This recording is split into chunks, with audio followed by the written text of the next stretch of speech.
بسم اللہ الرحمن الرحیم، السلام علیکم۔ جیو نیوز پر آپ دیکھ رہے ہیں آپس کی بات۔ میں ہوں منیب فاروق اور میرے ساتھ موجود ہیں رحیم سیٹھی صاحب۔ السلام علیکم۔ آج کے اس پروگرام میں سب سے پہلے بات ہوگی پرائم منسٹر صاحب کا جو ریسنٹ وزٹ تھا یونائیٹڈ نیشنز کا، جنرل اسمبلی کے اندر انہوں نے خطاب کیا، مختلف ایشوز کے بارے میں بات کی، خاص طور پر بھارت کے ساتھ تعلقات، اس کو بہتر بنانے کے لیے جس 4 پوائنٹ ایجنڈے کی انہوں نے بات کی، جو پوائنٹس دیے، اس کی ایفیکٹونیس کے حوالے سے آج کے پروگرام میں بات ہوگی۔ افغانستان کے ساتھ تعلقات کے حوالے سے بھی بات ہوئی۔ دونوں جگہ پر مسائل موجود ہیں۔ افغانستان کی طرف سے بھی اب پاکستان کے خلاف بیان آنا کوئی نئی بات نہیں ہے۔ جہاں تک بھارت کی بات ہے، جن 4 پوائنٹس کا ذکر پرائم منسٹر صاحب نے اپنی سپیچ میں کیا، ان چاروں پوائنٹس کو اکثر مسترد کر دیا گیا بھارت کی طرف سے۔ بھارت کے اندر کیا ہو رہا ہے، بھارت اس طرح کا رویہ کیوں اختیار کیے ہوئے ہے، پاکستان کی فارن پالیسی کیا ایسی ہی ہونی چاہیے جو اس وقت ہے، اور جتنی پریگمیٹزم شو کی جا رہی ہے پاکستان کی طرف سے کیا وہ کافی ہے یا کچھ مزید ہونا باقی ہے، اور جو پوائنٹس دیے گئے ہیں پرائم منسٹر صاحب کی طرف سے وہ کتنی ریئلسٹک ہیں، اس پہ بات ہوگی۔ آگے چل کر شہید محترمہ بینظیر بھٹو کے قتل کیس میں مارک سیگل جو کہ ان کے دیرینہ دوست بھی تھے اور ان کے لیے ڈپلومیسی بھی کرتے تھے، ان کے لیے لابنگ بھی کرتے تھے، ان کی جو ٹیسٹیمنی ہے اس کی بڑی اہمیت ہے۔ گو کہ انہوں نے جو کہا یہ جا رہا ہے کہ وہ نئی بات نہیں ہے، لیکن اب کیونکہ پورے ٹرائل کے اندر ان کی ٹیسٹیمنی ریکارڈ کا حصہ بن چکی ہے جس پر کراس ایگزامینیشن بھی ہوگی، تو کہا یہ جا رہا ہے کہ اس کی بڑی اہمیت ہے۔ ان تمام موضوعات کے اوپر ہم بات کریں گے، کوشش کریں گے کہ ایٹ لینتھ ہم ذرا افغانستان کی بھی بات کریں، وہاں پر جو انٹرنل اس وقت حالات ہیں اس حوالے سے بھی آج کے پروگرام میں۔ لیکن سب سے پہلے نین صاحب، جی جناب، کیا حال چال ہے آپ؟ حال چال ٹھیک ہے۔ آپ بکرے شکرے کھا کے آئے ہیں نظر آ رہا ہے۔ آپ کا کوئی وزن بڑھ گیا، میرا تو کم ہو گیا۔ نہیں، یہ آپ خواہ بخواہ بیٹھے ہوئے کیسے کہہ سکتے ہیں میرا وزن بڑھ گیا؟ گل تے گل چڑھی تو کہتے کیسے کہہ سکتے؟ خدا خوف کرو یار، دیکھو نا ذرا ٹائٹ ہوا ہے سارا کچھ۔ نہیں، آپ اس عمر میں نہ ہی کھائے ریڈ میٹ، یورک ایسڈ بڑھ جائے گا آپ کا۔ اچھا چلو، you have the last word. گل تے گل چڑھی، ہاں بالکل ٹھیک ہے۔ اچھا، بات یہ ہے کہ سب سے پہلے ایک رپورٹ ہے پرائم منسٹر صاحب کی سپیچ کے حوالے سے اور بھارت کے ساتھ خاص طور پہ تعلقات کے حوالے سے دیکھ لیتے ہیں اور اس کے بعد ذرا گفتگو آغاز کرتے ہیں۔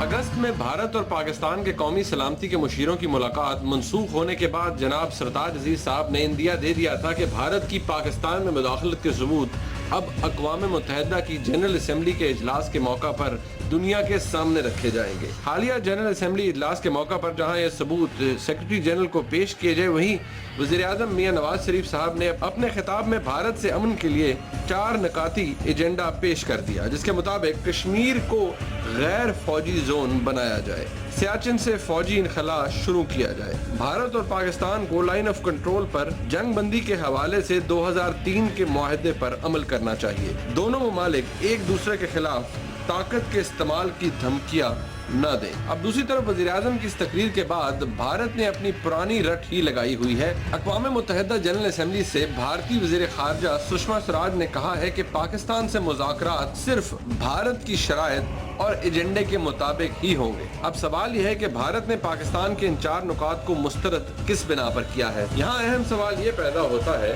کہ کیا مودی سرکار کے ہوتے ہوئے اب پاکستان اور بھارت کے مابین کوئی بھی ڈائیلاگ ہو سکتا ہے؟ رپورٹ آپ نے دیکھی نہیں صاحب، سیدھی بات ہے، 1-1.5 دن سے پوائنٹ آؤٹ ہو رہا ہے کہ پرائم منسٹر صاحب نے 4 پوائنٹس دیے اور 4 پوائنٹس ہم نے رپورٹ میں بھی دکھا دیے، ہر جگہ پر اس کی رپورٹنگ بھی ہوگی، اس حوالے سے بات بھی ہو رہی ہے۔ مجھے یہ بتائیے، بنیادی سوال یہ ہوتا ہے کہ پرائم منسٹر آف پاکستان کا UN جنرل اسمبلی میں جانا، وہاں سپیچ کرنا اور سپیچ کے دوران بھارت سے تعلقات کو نارملائز کرنے کے لیے 4 نکاتی ایجنڈا پیش کرنا یا پوائنٹس پیش کرنا، یہ پوائنٹس کتنے ریئلسٹک تھے اور کتنے آئیڈیلسٹک تھے؟ بڑا اچھا سوال ہے، کتنے ریئلسٹک تھے اور کتنے آئیڈیلسٹک تھے۔ دیکھیے، فارن پالیسی کے اندر ریئلزم بھی ہوتی ہے اور ویژن بھی ہوتی ہے۔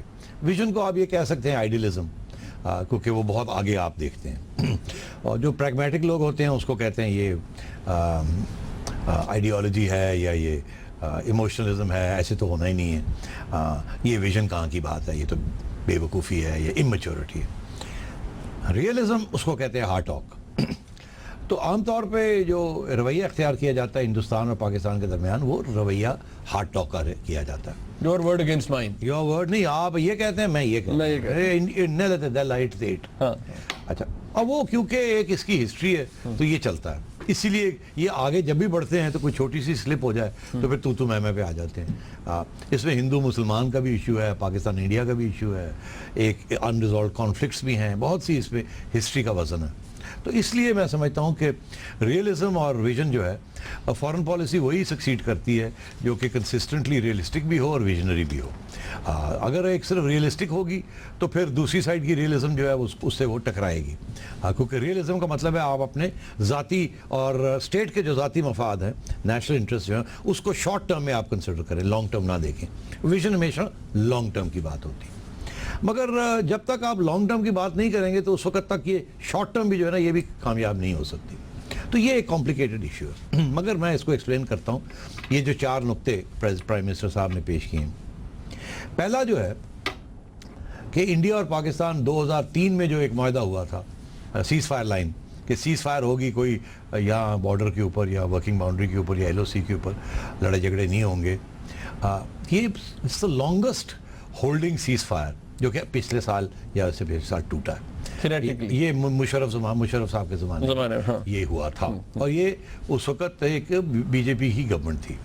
تو ایک ہندو گورنمنٹ, ہندو لیڈ گورنمنٹ جو کہ یا ہندو آئیڈیالوجی گورنمنٹ, اور ایک طرف فوج, دونوں اسٹیبلشمنٹس ہارڈ کور, انہوں نے یہ معاہدہ کیا. جب انہوں نے معاہدہ کیا تو انہوں نے رکھا بھی اس معاہدے کو.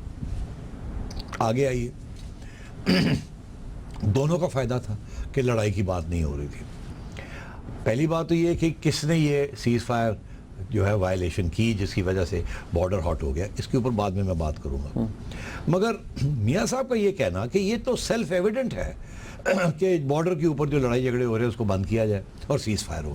اگر 2003 سے لے کے اور اب تک اتنے سال ایک سیز فائر رہی ہے اور اس کے بڑے فائدے ہیں اور دنیا اس کو اپریشیٹ کرتی ہے, کوئی بھی دنیا میں یہ نہیں کہے گا کہ سیز فائر نہیں ہونی چاہیے, لڑائی جھگڑے نہیں ہوئے. تو میں سمجھتا ہوں یہ تو بہت اچھی ان کی ایک پیش قدمی تھی, ایک کہ جی اس میں اگر انڈیا مانتا بھی ہے یا نہیں بھی مانتا تو دنیا تو اس کو اپریشیٹ کرے گی کہ پاکستان یہ کہہ رہا ہے کہ سیز فائر کریں. اس میں یہ نہیں کہہ رہا کہ آپ نے کیا یا ہم نے کیا یا آپ کر رہے ہیں یا ہم کر رہے ہیں. کوئی بلیم گیم نہیں لگا رہے. ہم صرف یہ کہہ رہے ہیں کہ دونوں مل کے یہ فیصلہ کریں کہ سیز فائر ہوگی. تو یہ تو بہت ہی میں سمجھتا ہوں عمدہ ایک پروپوزل تھی. اور آپ نے دیکھا ہوگا کہ ہندوستان کی طرف سے اس کا جواب ہی نہیں. انہوں نے اس پروپوزل کے اوپر کامنٹ بھی نہیں کیا. انہوں نے پوائنٹ وائز تو لیا بھی نہیں نا انہوں نے. میں ایکسپلین کرتا ہوں کیوں انہوں نے پوائنٹ وائز نہیں لیا. کیونکہ لے نہیں سکتے تھے. اس لیے میں سمجھتا ہوں کہ یہ ایک بہت اچھی اوپننگ موو تھی پاکستان کی طرف سے کہ ایسی بات کی جائے جس کے اوپر ان کے پاس اگر کوئی جواب دیں گی بھی تو وہ کھوکھلا جواب ہوگا. اس کا کیا جواب دیتے ہیں انڈیا کہ نہیں ہم سیز فائر نہیں کرتے, یا یہ کہتے کہ وہ تو آپ کر رہے ہیں بریک کر رہے ہیں. تو اس کا جواب یہ چلو آپ بیٹھ جاتے ہیں, ختم کرتے ہیں دونوں. UN آبزرورز کو آپ نہیں جانے دیتے. اگلی بات اسی کے پروپوزل کے اندر, تو یہ تو میں سمجھتا ہوں بڑی ریئلسٹک, آئیڈیلسٹک نہیں, بڑی ریئلسٹک, کیونکہ یہ پہلے ٹرائی کی گئی ہے اور کامیاب رہی ہے. تو یہ ریئلزم ہے اور ڈپلومیٹکلی گڈ موو, دنیا اس کو اپریشیٹ کرے گی. جہاں اب آئیڈیلزم کی بات آ جاتی ہے, آپ نے ساتھ ہی ایک اچھی پروپوزل کے اندر ایک اور چال چل دی. آپ نے کہا کہ یونائٹڈ نیشنز آبزرورز گروپ جو ہے اس کو اسٹرینتھن کیا جائے, اس کو بڑھایا جائے تاکہ وہ مانیٹر کر سکے کہ وائلیشن آپ کر رہے ہیں یا ہم کر رہے ہیں. یہ کیوں, میرا یہ خیال ہے کہ اس کے اندر اس کو نہیں ڈالنا چاہیے تھا. یہ ہے پروپیگنڈا ہمارا, جس کو انڈیا کہتا ہے کہ پروپیگنڈا ہے. انڈیا کہتا ہے وہ مانتا ہی نہیں ہے یونائٹڈ نیشنز آبزرورز گروپ کو, اسی لیے وہ ہماری طرف اسٹیشن ہے, انڈیا کی طرف اسٹیشن نہیں ہے اور ان کی کوئی اہمیت ہی نہیں ہے. ہم یہ کہتے ہیں کہ یونائٹڈ نیشنز آبزرورز گروپ کب سے کہتے آ رہے ہیں کہ ان کو اور پاورز دی جائیں. انڈیا کہتا ہے کہ اب تو سملا اکارڈ کے اندر آپ اور ہماری بات ہوگی, یونائٹڈ نیشنز کو بھول جائیں. اور آپ نے سملا اکارڈ جب سائن کیا تھا تو یہ ضرور لکھا تھا کہ without prejudice to each others positions, مگر بیسکلی وہ یہ تھا کہ آپ کے اور ہمارے جو معاملے ہیں اس کے اندر کوئی تھرڈ پارٹی مداخلت نہیں ہوگی. بائیلیٹرل ہے نا یہ بائیلیٹرل. مگر جب یونائٹڈ نیشنز کو آپ انوالو کر دیتے ہیں یہاں, تو آپ ایک قسم کا ایک پاؤں UN کے کھاتے میں بھی کی کشتی میں رکھنا چاہتے ہیں, جو کہ انڈیا کبھی نہیں ایکسیپٹ کرتا. تو جب آپ نے یہ بیچ میں ڈال دیا تو یہ لازم تھا کہ انڈیا اس کو ریجیکٹ کر دے گا, کیونکہ انڈیا اس کو ایکسیپٹ ہی نہیں کرتا, کیونکہ وہ کہتا ہے کہ تھرڈ پارٹی کو تو ہم ایکسیپٹ ہی نہیں کرتے. تو میں یہ سمجھتا ہوں کہ ایک طرف بہت اچھی جو کہ دنیا کوئی بھی اس کو نہ نہیں کر سکتا, دوسری طرف اس کے اندر ایک اور کلوز ڈال دیا جو کہ نہ انڈیا مانے گا اور کیونکہ ہمدردیاں لوگوں کی ہندوستان کے ساتھ ہیں, ہمارے ساتھ نہیں ہے, ہماری بدقسمتی ہے یہ, اور اس کی بہت سی وجوہات ہیں جو کہ الگ پروگرام کیا جا سکتا ہے کہ دنیا انڈیا کے ساتھ ہمدرد کیوں اور ہمارے ساتھ کیوں نہیں ہے, وہ ایک اور پروگرام ہو سکتا ہے, مگر یہ ایک حقیقت ہے. اور میرا خیال ہے پاکستان میں اور دنیا میں سبھی اسی کو اکنالج کرتے ہیں, تسلیم کرتے ہیں کہ جھکاؤ دنیا کا ہندوستان کی طرف, پاکستان کی طرف نہیں ہے. We are the bad guys, they are the good guys in the eyes of the world. اب آپ آئیے, اس کے ساتھ انہوں نے یہ پہلی پروپوزل خراب کر دی. اگلے آئیے, Pakistan and India reaffirm that they will not resort to the use of threat of force under any circumstances. یہ بہت ہی زبردست پروپوزل ہے, یہ بہت ہی زبردست پروپوزل ہے. کیا اردو میں اس کا ٹرانسلیٹ جو ترجمہ آپ نے کیا کہ دونوں اتفاق کرتے ہیں یا اگری کرتے ہیں کہ ایک دوسرے کے خلاف نہ دھمکی دیں گے نہ فورس استعمال کریں گے, طاقت کا استعمال نہیں ہوگا, طاقت کا استعمال نہیں ہوگا. یہ ایک ویریشن ہے ایک اور بہت بڑے ایجنڈے آئٹم کی. وہ یہ کہ آپ کو پتہ ہے کہ ہندوستان نے نو وار پیکٹ پاکستان کے ساتھ پروپوز کیا تھا. ہندوستان نے نو فرسٹ اسٹرائک ایک دفعہ پروپوز کی تھی. پاکستان نے مسترد کر دی تھی, کہ نہیں ہم نہیں مانتے, اگر کل کو جنگ ہوتی ہے اور جو بھی چھیڑتا ہے, اگر ہمیں ضرورت پڑی تو ہم نیوکلیئر ویپنز استعمال کریں گے, آپ ہمارے پہ پابندی نہیں لگا سکتے. ہندوستان یہ کہتا تھا ہم نہیں پہلے استعمال کریں گے, آپ بھی پہلے نہ استعمال کریں. ہمارا یہ موقف ہے کیونکہ ہماری کنونشنل فورسز کمزور ہیں بنسبت ہندوستان کے. کنونشنل بیلنس جو ہے وہ ہندوستان کے حق میں ہے. جہاں ہماری ایک ٹینک ہے ان کے پاس 4 ٹینک ہیں, جہاں ہمارے پاس ایک سولجر ہے ان کے پاس 4 سولجرز ہیں. تو اس لیے اگر ایسے لگا کہ ان کی وہ ہمارے پہ حاوی ہو گئے یا they are about to over on Pakistan, تو ہم تو نیوکلیئر ویپنز فرسٹ اسٹرائک کریں گے. ہم نے آج تک یہ بات نہیں مانی کہ نو فرسٹ اسٹرائک کے اوپر کوئی اگریمنٹ کی جائے. یہ جو ہم نے کہا کہ no use of force against each other, یہ اس قسم کی بات تو نہیں ہے, مگر اس کے بڑی قریب آتی ہے. اس کا یہ مطلب ہے ہم نہیں پہل کریں گے, آپ بھی پہل نہ کریں. کیونکہ ظاہر اگر کوئی پہل کر لیتا ہے تو پھر جواب تو دینا پڑتا ہے. نیوکلیئر کا لفظ استعمال نہیں ہے, لیکن مگر میں یہ سمجھتا ہوں یہ ایک قسم کی پاکستان کی طرف سے ایک کنسیشن ہے, کیونکہ دنیا پاکستان کو کہتی تھی یہ آپ کا جو موقف ہے یہ ٹھیک نہیں ہے کہ آپ کہتے ہیں ہم استعمال کریں گے اگر ضرورت پڑی تو. اگر ساری دنیا کہتی ہے کہ ہم پہلے نہیں کریں گے, امریکہ بھی کہتا ہے پہلے نہیں کریں گے, روس بھی کہتا ہے پہلے نہیں کریں گے, اگر ہمارے اوپر اٹیک ہوئی تو ہم کریں گے.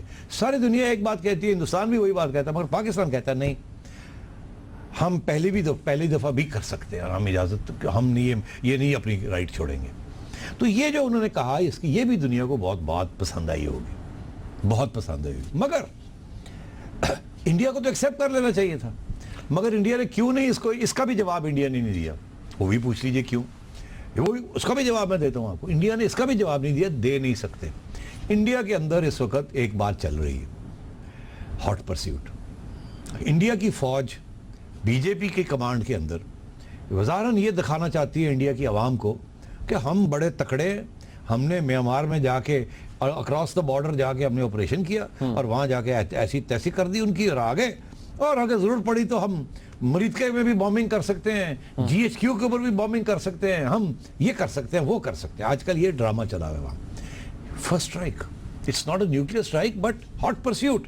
وہاں ہندوستان کے جو نئی فوج کے جرنیل ہیں وہ اس قسم کی دھمکیاں دے رہے ہیں اور جنگوازم ہو رہی ہے وہاں, جو ہماری طرف سے کبھی نہیں ہوئی. ایک لمیٹڈ وار کی بات ہو رہی ہے. ہاں, اور لمیٹڈ وار جو کہ یہ پہل ہندوستان کرے گا, اور یہ وہاں دندرا رہے ہیں کہ جی ایسی کی تیسی.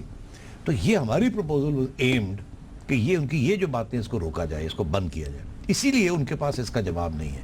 کیونکہ اگر وہ یہ مانتے ہیں بات کہ ٹھیک ہے تھریٹ آف فورس کی بات نہیں ہوگی, ہم تو نہیں کر رہے, ہندوستان کر رہا ہے آج, اس لیے انہوں نے اس کا بھی جواب نہیں دیا. تو اس لیے میں یہ سمجھتا ہوں this was a good addition to the 4 point agenda. تیسری چاہیے steps are taken to demilitarise Kashmir. ایک طرف یہ بڑی ریئلسٹک بات ہے, دوسری طرف یہ بڑی آئیڈیلسٹک بات ہے. مشرف کے زمانے میں بیک چینل میں بی جے پی اور پھر کانگریس کے ساتھ ایک معاہدہ ہوا نہیں مگر ہونے جا رہا تھا, اگر مشرف کی چھٹی نہ ہو جاتی پاکستان میں اور اس کے بعد ممبئی نہ ہوتا. تو وہ ایک خورشید قصوری صاحب جو فارن منسٹر, ان کی کتاب بھی آ گئی جس کے اندر ڈیٹیل میں بتایا ہے کہ بیک چینل کے ذریعے کیا باتیں ہو رہی تھی. اور اس میں سب سے پہلا پوائنٹ یہی تھا کہ دونوں سائڈز اگری کرتی ہیں کہ کشمیر کی سلوشن ڈھونڈنے کے لیے سب سے پہلا قدم یہ کرنا پڑے گا کہ دونوں فوجیں ڈی ملٹرائز کرنا پڑے گا زون. ہماری فوج بھی آزاد کشمیر کے اندر ہے, وہ کر تو کچھ نہیں رہی, وہاں ڈیفینسو پوزیشنز میں ہے. انڈیا کی فوج جو ہے وہاں اوفینسو پوزیشنز میں بھی ہے اور کشمیری عوام کے اوپر تشدد بھی کر رہی ہے اور ریپریس بھی کر رہی ہے. تو یہ انڈیا کا ماننا انڈر دو سرکمسٹانسز کہ D militarise Kashmir, this was a very very good suggestion. مگر ریئلسٹک اس لیے کیونکہ پہلے یہ تسلیم کر لیا تھا انڈیا نے. ان ریئلسٹک اس لیے کہ اس وقت انڈیا بڑے بلیجرنٹ موڈ میں ہے. اس وقت سوال ہی پیدا نہیں ہوتا کہ وہ ڈی ملٹرائز کا سوچے بھی, اور وہ اس کو کبھی بھی ایکسیپٹ نہیں کرے گا. مگر جب یہ ایکسیپٹ نہیں کرے گا تو کشمیر کا ایشو جو ہے وہ ہائی لائٹ ہوتا ہے کہ اچھا آپ پھر فوجیں رکھنا چاہتے ہیں وہاں, آپ لوگوں کو مارنا چاہتے ہیں وہاں, آپ ریپریس کرنا چاہتے ہیں وہاں. تو یہ بھی بہت اچھا پوائنٹ تھا, اور اس کے ساتھ بھی انڈیا ایکسپوز ہوتا ہے جب اس کو تسلیم نہیں کرتا کہ ہاں یہ اچھی بات ہے. اب آئیے آپ چوتھا, agree to an unconditional mutual withdrawal from Siachen, کہ جی سیاچن گلیشیئر جو ہے وہاں سے دونوں فوجیں اپنی ہٹ جائیں وہاں سے اور اس کو ڈی ملٹرائز کر دیا جائے. یہ بھی بہت دلچسپ, جس نے بھی یہ 4 پوائنٹس بنائے ہیں اچھے پوائنٹس بنائے ہیں, مگر کیوں نہیں کامیاب ہوئے اس کی بھی ساتھ ساتھ آپ کو بات بتا رہا ہوں کہ انڈیا ان کو نہیں مانے گا, اور جب نہیں مانے گا تو دنیا جو ہے وہ سوچے گی انڈیا انریزنیبل ہو رہا ہے. گلیشیئر, ایک تو گلیشیئر میلٹ کر رہا ہے جیسے, اور کیوں میلٹ کر رہا ہے, بیکاز وہاں فوجیں بیٹھی ہوئی ہیں, وہ ہیٹ جنریٹ ہوتی ہے, بم پھٹتے ہیں وہاں جس کی وجہ سے لینڈ سلائڈز ہوتی ہیں, ایولانچ ہیں, سنو میلٹ کرتی ہے, اور سلولی گلیشیئر جو ہے وہ میلٹ کر رہا ہے, لیکس اس علاقے میں ختم ہو رہی ہیں, انوائرنمنٹل ڈیمیج ہو رہا ہے, اور دونوں ملکوں کو کوئی فائدہ نہیں ہے فوجیں وہاں رکھنے کا. یہ بھی دنیا کو یہ بات بڑی پسند آئے گی. میاں نواز شریف صاحب نے ایک زمانے میں جب یہ اپوزیشن میں تھے تو ان سے کسی نے پوچھا سیاچن کا, انہوں نے کہا وہاں کیا پڑا سیاچن, برف پڑی ہے, ہمیں تو وڈرا کر لینا چاہیے. یہاں تک میاں صاحب نے کہا تھا کہ یونیلیٹرلی وڈرا کر دینا چاہیے, انڈیا وڈرا کرتا نہیں کرتا, ہمیں آ جانا چاہیے. انڈیا نہیں وڈرا کرتا. کارگل کے بعد انڈیا کی پوزیشن سیاچن کے اوپر بدل گئی ہے. پہلے ان کا یہ تھا کہ آپ بھی چلے جائیں واپس اپنی جگہ پہ, ہم بھی واپس چلے جاتے ہیں اپنی جگہ پہ, ہم ایک نقشے کے اوپر لکھ دیتے ہیں کہ یہاں سے ہم پیچھے گئے ہیں, اور تسلیم کر لیتے ہیں کہ یہ ہماری جگہ تھی, تاکہ کل کو اگر کوئی لڑائی جھگڑا ہو تو ہم کہہ سکیں کہ آپ نے تو تسلیم کیا تھا کہ ہم یہاں بیٹھے ہوئے تھے اوپر. ہم کہتے تھے کہ نہیں, ہم یہ تسلیم نہیں کریں گے کہ آپ وہاں بیٹھے ہوئے تھے, اس کی وجہ کہ پہلے تو ہم بیٹھے ہوئے تھے, اب آپ بیٹھے ہوئے ہیں نا, اب تو آپ بیٹھ گئے, پہلے ہم بیٹھے ہوئے تھے. تو اس لیے ہم یہ لکھ دیتے ہیں کہ یہاں ہماری پوزیشنز ہیں دونوں کی, مگر یہ اب سائن نہیں کریں گے, کہ سائن کرنے کے ساتھ یہ مطلب ہے کہ ہم تسلیم کرتے ہیں کہ آپ لیجٹیمیٹلی وہاں بیٹھے ہوئے تھے. یہ جھگڑا کی وجہ سے وہ سیاچن حل نہیں ہو سکا. مگر جب کارگل ہو گیا تو انڈیا کا موقف اب فرق ہو گیا. اب اگر آپ لکھ کے بھی دے دیں نا ان کو کہ ٹھیک ہے ہم مانتے ہیں کہ آپ وہاں اوپر بیٹھے ہوئے, وہ نہیں مانتے. وہ کہتے ہیں کارگل کے بعد کل کو پھر کچھ اس قسم کی چیز ہو جاتی ہے تو آپ تو پھر بالکل بلاک کر دیں گے کشمیر کا راستہ فرام ہیئر. اس لیے ہم سیاچن ہائٹس نہیں چھوڑیں گے, بیکاز وہاں سے راستہ جو لوگ جن کے پاس سیاچن ہے وہ پھر کشمیر کا راستہ بھی آگے جا کے روک سکتے ہیں فرام پنجاب انٹو کشمیر. تو میں یہ سمجھتا ہوں یہ 4, اس میں realism and a little bit of pragmatism and a little bit of vision, میں یہ سمجھتا ہوں بڑے اچھے پوائنٹس تھے. اسی لیے انڈیا نے اس کا جواب نہیں دیا, اور ریسپانس میں صرف 1 پوائنٹ جواب دے دیا ہے کہ جی ہم نہیں اس کو, یہ کیا بات کرتے ہیں, ہمارا تو ایک ہی جواب ہے, ہم تو کہتے ہیں کہ ٹیررزم بات کریں. بٹ تو اس لیے میں سمجھتا ہوں کہ انڈیا کی پوزیشن بڑی کمزور ہے, ہماری پوزیشن بڑی اچھی تھی یہاں. اوکے, ایک اور سلسلہ, ایک اور دور چلا جسے ڈوسیئرز کا جس طرح پاکستان کی طرف سے دیے گئے سیکرٹری جنرل یونائٹڈ نیشنز کو, اس کے حوالے سے بھی بات ہوگی ایک بریک کے بعد کہ جو ڈوسیئر ڈپلومیسی جس کی اب بات کی جا رہی ہے وہ کتنی ایفیکٹو ہے. بھارت کا اگر یہ موقف ہے آج کہ انہوں نے ان 4 پوائنٹس کو ریجیکٹ کیا ہے تو اس کے پیچھے کیا وجہ ہے, کیا ڈومیسٹک ریزنز ہیں یا کچھ اور. ایک بریک کے بعد سے بات کریں گے, ہمارے ساتھ رہیے.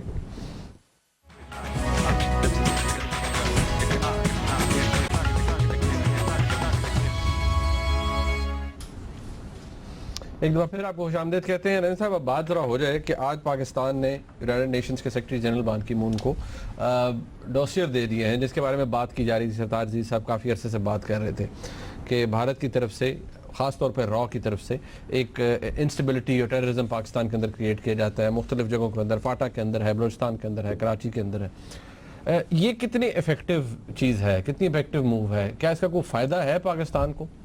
دیکھیے اوفا میں جو اگریمنٹ ہوئی تھی وہ یہ تھی کہ دونوں سائڈز ملیں گی اور وہ 5 پوائنٹ آگے جا کے 5 پوائنٹس ڈسکس ہوں گے. سب سے پہلا پوائنٹ یہ تھا کہ اوفا میں مل کے ٹیررزم ڈسکس ہوگی. اس کی انہوں نے آپ کے اوپر الزام لگانے تھے کہ آپ یہ کر رہے ہیں, اور آپ نے ان کے اوپر الزام لگانے تھے کہ آپ یہ کر رہے ہیں, اور پھر آپ نے کوئی اس پہ ڈسکشن کرنی تھی. انفارچونیٹلی جب میاں صاحب واپس آئے تو یہاں میڈیا نے اور کچھ اسٹیبلشمنٹ لوگوں نے شور ڈال دیا کہ آپ نے ٹیررزم کی بات کے اوپر تو بات کرنے کی تیاری کر لی ہے مگر کشمیر کی بات نہیں کی. تو ہماری گورنمنٹ نے کو سمجھ نہیں آئی کہ اب کیا کریں, پھر انہوں نے کشمیر کی بات شروع کر دی.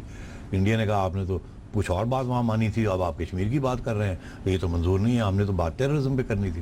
یہ ہماری غلطی تھی. ہمیں اگر کشمیر کی بات کرنی تھی تو پہلے کرنی چاہیے تھی, اور اگر نہیں کی اس وقت اور ہمارا خیال تھا کہ ٹیررزم کے اوپر ہی بات کرنی ہے, ہم نے اپنا ایجنڈا دینا ہے, اگر ان کا ایجنڈا ہے تو ٹھیک ہے, تو پھر یہ کنڈیشن ہمیں نہیں لگانی چاہیے تھی. یہ بالکل وہی ہوا جو پاکستان میں ہوا کہ کہہ کے کچھ آئے اور آ کے اسلام آباد میں آ کے اپنی پوزیشن ریورس کر لی. یہ ہم نے کیا.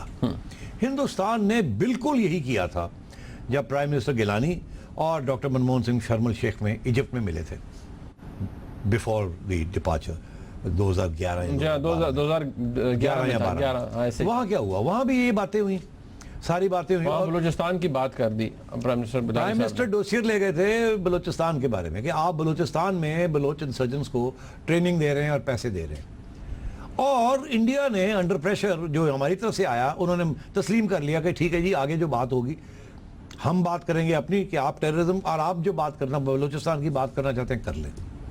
اور وہ جوائنٹ کمیونیکے میں آ گیا. جب منموہن سنگھ صاحب واپس آئے تو ان کی اسٹیبلشمنٹ اور میڈیا ان کو پڑ گیا کہ یہ آپ بلوچستان کیسے آپ نے مان لیا. آپ تو ان کو منوانے گئے تھے کہ آپ کشمیر میں کیا کر رہے ہیں, اور اوپر سے آپ جا کے یہ بھی ایجنڈا پہ لے آئے ہیں کہ ممبئی کی بات کرنے گئے تھے, آپ ممبئی کی بات کرنے گئے تھے, اور آپ نے جا کے انہوں نے آپ سے یہ منوا لیا ہے. یہ تو آپ کو کیا ہاتھ میں آیا, آپ تو انفیکٹ دے آئے ہیں, کچھ تسلیم کر لیا کہ ایک مسئلہ ہے بلوچستان کا, تو یہ آپ نے کیوں مان لیا. تو انڈین گورنمنٹ نے وہاں سوری کر کے اور پاکستان کو کہا ہم تو بلوچستان کی بات ہی نہیں کرتے. بالکل جو شرم الشیخ میں ہندوستان کے ساتھ ہم نے کیا وہ ہندوستان نے ہمارے ساتھ اوفا میں کر دیا. اس کی وجہ کیا یہ نہیں تھی کہ پھر ہم وی ور ناٹ پریپیئرڈ ان اوفا, ہمیں جو آنا چاہیے تھا اس کمیونیکے کے اندر یا ان 5 پوائنٹس میں, پھر وہاں پر ہماری طرف سے کوئی گوف اپ تو ہوگا نہیں. گوف اپ ہوا نا, دس از دا پرابلم. ہم سمجھتے ہیں کہ جب بھی ہماری ہندوستان کے ساتھ کوئی بات ہو اس میں ٹاپ پہ کشمیر ہونا چاہیے, مگر حقیقت یہ ہے کہ 1999 سے یا 1967 سے کشمیر ٹاپ پہ ہوا ہی نہیں ہے. نواز شریف صاحب کی گورنمنٹ آئی 1997 میں جب وہ پرائم منسٹر تھے, تو اس وقت کشمیر کور ایشو کو ختم کر کے انہوں نے 1 آف دی 8 ایشوز بنا دیا. وہ جو معاہدہ ہوا تھا آئی کے گجرال کے ساتھ لاہور میں اس 2 فارن سیکرٹریز کے درمیان, میاں صاحب اس وقت یہ فیصلہ ہوا تھا کہ ہماری جو پرانی پوزیشن ہے کہ کشمیر از کور ایشو, سب سے پہلے یہ بات کریں گے اور کوئی بات نہیں کریں گے. وہ ہم نے تبدیل کر لی تھی. ہم نے یہ کہا تھا ٹھیک ہے ہندوستان کی بات مانتے ہیں, 8 ایشوز ہیں, 8 ٹوکریاں بنا لیتے ہیں, سب کو ساتھ ساتھ ڈسکس کرتے ہیں. وہ اور بات ہے کہ جب وہ واپس گئے گجرال صاحب خوشی وہاں جا کے انہوں نے کہا اوے آپ نے کشمیر مانا ہی کیوں, تو وہ چپ کر کے بیٹھ گئے. انہوں نے کہا میں تو ہٹا کے آؤٹ آف دا 1 ایشو کو میں 8ویں ایشو پہ لے آؤں, اور آپ کہتے ہیں میں نے انکلوڈ کیوں کیا. وہ چپ کر کے بیٹھ گئے. وہ کمپوزٹ ڈائلاگ شروع ہی نہیں ہوا. اس کے بعد ان کی ہوگی چھٹی, بی جے پی آ گئی جیت کے الیکشن, بی جے پی نے نیوکلیر ویپنز ٹیسٹ کر لیے, اس کے بعد نیلے پہ دیلا آپ نے مار دیا اور الگ ہو کے بیٹھ گئے. ایسے ہوا نا. تو میں یہ کہتا ہوں کہ یہ کشمیر کا ایشو یہ ایک ذہن میں ہے پاکستان کی عوام میں اور ہمارے میڈیا میں اور کچھ اسٹیبلشمنٹ کے فگرز میں کہ کشمیر ایکچولی 1997 کے بعد کشمیر کسی حکومت نے نہیں کیا. اور جنرل مشرف جنہوں نے کارگل کیا وہ اتنی آگے بڑھ گئے کہ انہوں نے یونائٹڈ نیشنز کے سارے جو ریزولوشنز تھے انہوں نے کہا 50 سال کے بعد دیکھے جائیں گے. وہ اپنی جگہ پہ ابھی تو کوئی سلوشن ڈھونڈے, out of the box solution جو انہوں نے کہا تھا. باکس تو UN ریزولوشنز ہے نا, تو انہوں نے out of the box solution کی بات کی. اسی طریقے کے ساتھ بی جے پی ان کے ساتھ بڑھی. تو میاں صاحب تو وہ ایک پرانا ایک سلسلہ ہے اس کو چلا رہے ہیں. اوفا میں Kashmir was not an issue. ہوا کیا تھا؟